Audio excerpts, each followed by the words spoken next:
Assalamualaikum warahmatullahi wabarakatuh. Kembali lagi dengan saya, Nur Ansaftiani. Dalam video kali ini kita akan membahas bab selanjutnya, yaitu mengenai sistem manajemen basis data. Suatu perusahaan itu menyimpan data dalam jumlah besar di sistem informasi berbasis komputer, karena perusahaan melakukan begitu banyak transaksi bisnis, dan data tersebut itu tidak akan berguna dalam pengambilan keputusan bisnis tanpa adanya satu cara pengorganisasian yang efektif dan efisien. File data adalah unit data yang terkecil. Record adalah suatu koleksi file-file data yang saling berhubungan.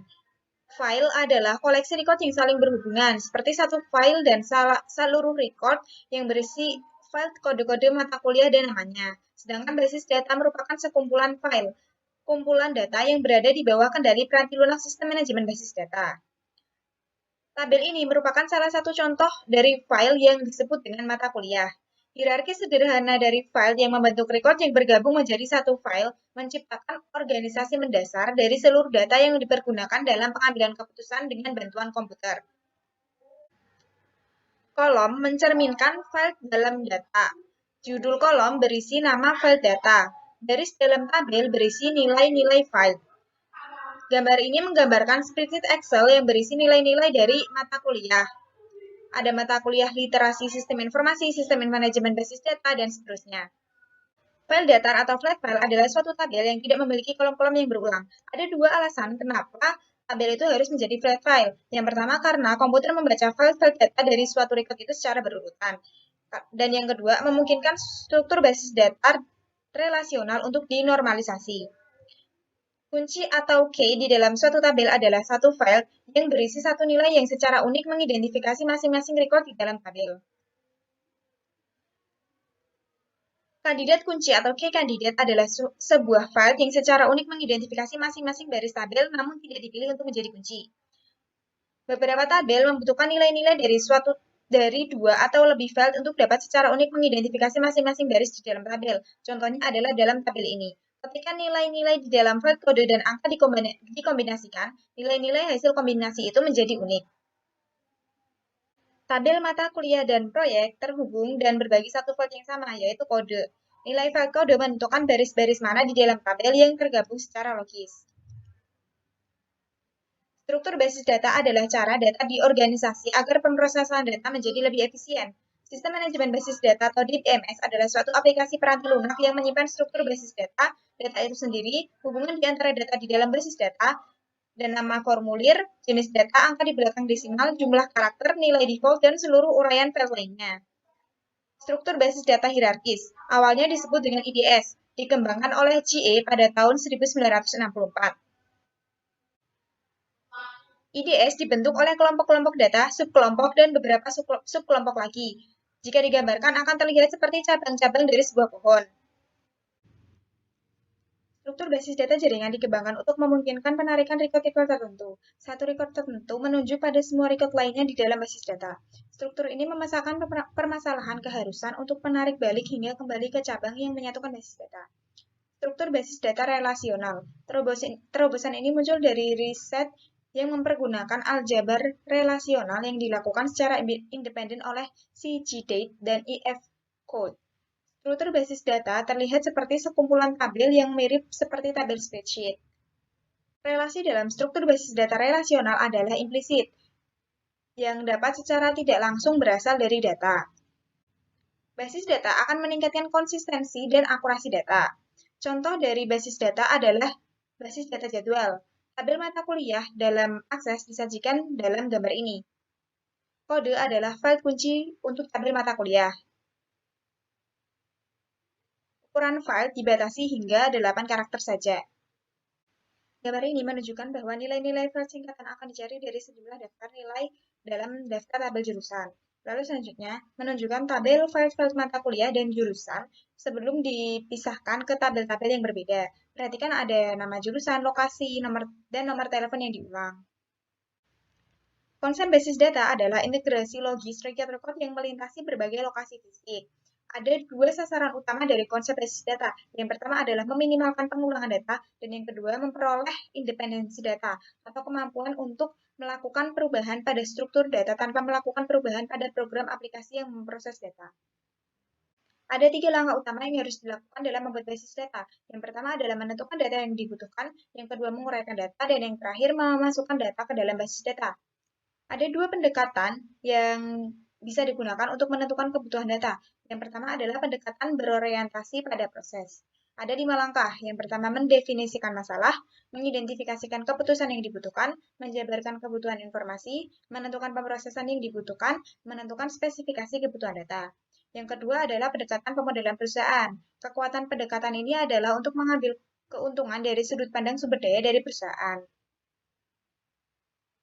Dalam gambar ini memuat sebuah model data perusahaan yang dimulai dari perencanaan strategis untuk sumber daya informasi, membuat suatu model data perusahaan sampai dengan terbentuknya basis data.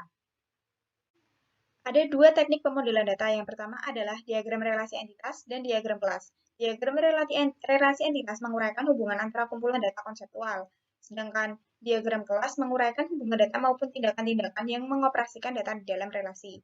Diagram relasi entitas. Kumpulan konseptual file data yang saling berhubungan ini disebut dengan entitas. Satu entitas itu dapat berubah menjadi satu tabel atau menjadi beberapa tabel. ERD adalah tingkat konseptualisasi data yang lebih tinggi daripada tabel.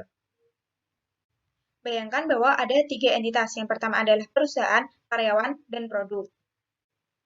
Ketika perusahaan itu menjual produk, maka akan terdapat relasi antara produk dan perusahaan. Begitu pula ketika perusahaan memperkerjakan seorang karyawan, maka akan ada relasi di antara kedua entitas. Dalam gambar ini, huruf M itu berarti banyak atau many. Relasi antara entitas perusahaan dan karyawan, serta antara entitas perusahaan dan produk disebut dengan hubungan satu dengan banyak atau one to many. Data yang digunakan dalam aplikasi dan tindakan-tindakan yang terkait dengan data yang dapat disajikan secara grafis disebut dengan diagram kelas. Diagram kelas ini terdiri atas kelas-kelas yang memiliki nama, file, dan tindakan yang dilakukan atas kelas itu sendiri. Gambar ini mengilustrasikan diagram relasi entitas. Dalam suatu diagram kelas, adalah suatu kebiasaan tapi bukan keharusan memberikan awalan huruf CLS di depan kelas. Seperti dalam gambar ini adalah kelas project, kelas karyawan, kelas perusahaan, dan kelas produk. Ada beberapa metode-metode umum yang dipergunakan untuk mengakses basis data. Yang pertama adalah formulir. Perbedaan terbesar antara formulir dan laporan adalah pada format. Formulir secara tipikal menampilkan satu record saja dalam satu waktu dan tidak memberikan intisar data serta biasanya tidak melakukan agregasi data dari banyak tabel basis data. Navigasi dapat dilakukan dengan mempergunakan baris navigasi yang berada di bagian bawah formulir. Akurasi. Formulir akan menjalankan definisi file data yang telah ditentukan ketika basis data dibuat. Konsistensi. Hal yang sangat penting ketika nilai file dalam satu tabel dipergunakan untuk menggabungkan record-nya ke tabel yang lain. Lalu ada penyaringan. Setiap file dalam formulir dapat digunakan sebagai saringan atau filter. Subformulir. Gambar ini mengilustrasikan kombinasi formulir dan subformulir. Formulir dapat digunakan untuk menambah, menghapus, atau memodifikasi record-record basis data. Laporan atau reports adalah data teragregasi dari basis data yang diformat dengan cara yang akan membantu pengambilan keputusan. Contohnya adalah dalam gambar ini. Dalam gambar ini merupakan laporan yang menampilkan setiap jurusan dengan daftar setiap mata kuliah yang diajarkan dan proyek-proyek yang disyaratkan untuk mata kuliah tersebut. Query adalah suatu permintaan kepada basis data untuk menampilkan record-record yang dipilih. Contohnya adalah dalam gambar ini. Ketika kita hanya ingin melihat kode mata kuliah, uraian mata kuliah, dan judul proyek dari mata kuliah MY 105. Format seperti ini disebut dengan QBE atau Query by Example, karena peranti lunak sistem manajemen basis data menyajikan satu format terstandarisasi yang kemudian dilengkapi oleh pengguna.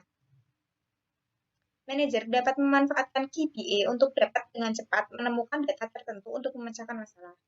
Bahasa query terstruktur atau SQL adalah kode yang digunakan oleh sistem manajemen basis data relasional untuk mengerjakan pekerjaan-pekerjaan basis datanya. Contohnya adalah dalam gambar ini, yang menunjukkan kode bahasa query terstruktur untuk menemukan proyek-proyek dari mata kuliah MY 105. Pemrosesan basis data lanjutan atau OLAP memungkinkan dilakukannya analisis data yang mirip dengan statistik cross-tabulation. Data mining, data marts, dan data warehousing mengacu pada kelompok konsep yang melihat data perusahaan sebagai sebuah peti harga yang harus dibuka, diperiksa, dan dikuasai. Knowledge discovery menganalisis penggunaan data dan kesamaan data di antara tabel-tabel yang berbeda. Ada 3 personil basis data. Yang pertama adalah administrator basis data, seorang spesialis informasi yang mengembangkan dan menyediakan serta mengamankan basis data. Ada beberapa tugas di DBA. Yang pertama adalah perencanaan basis data, implementasi basis data, operasi basis data, dan keamanan basis data. Lalu yang kedua ada programmer yang menuliskan kode untuk memecah dan atau mengagregasikan data bagi basis data. Dan yang ketiga ada pengguna akhir yang membuat laporan dan formulir, memberikan query kepada basis data, dan menggunakan jawaban dari pertanyaan basis data mereka untuk pengambilan keputusan yang akan mempengaruhi perusahaan dan unsur pokok lingkungannya. Ada beberapa keuntungan yang bisa didapat ketika menggunakan DBMS. Yang pertama adalah mengurangi pengulangan data, lalu mencapai independensi data, mengambil data dan informasi dengan cepat, dan yang terakhir keamanan yang lebih baik. Selain keuntungan juga ada kerugian ketika menggunakan DBMS. Yang pertama adalah memberi peranti lunak yang mahal, yang kedua mendapatkan konfigurasi peranti keras yang besar, dan yang terakhir mempekerjakan dan memelihara staf DBA.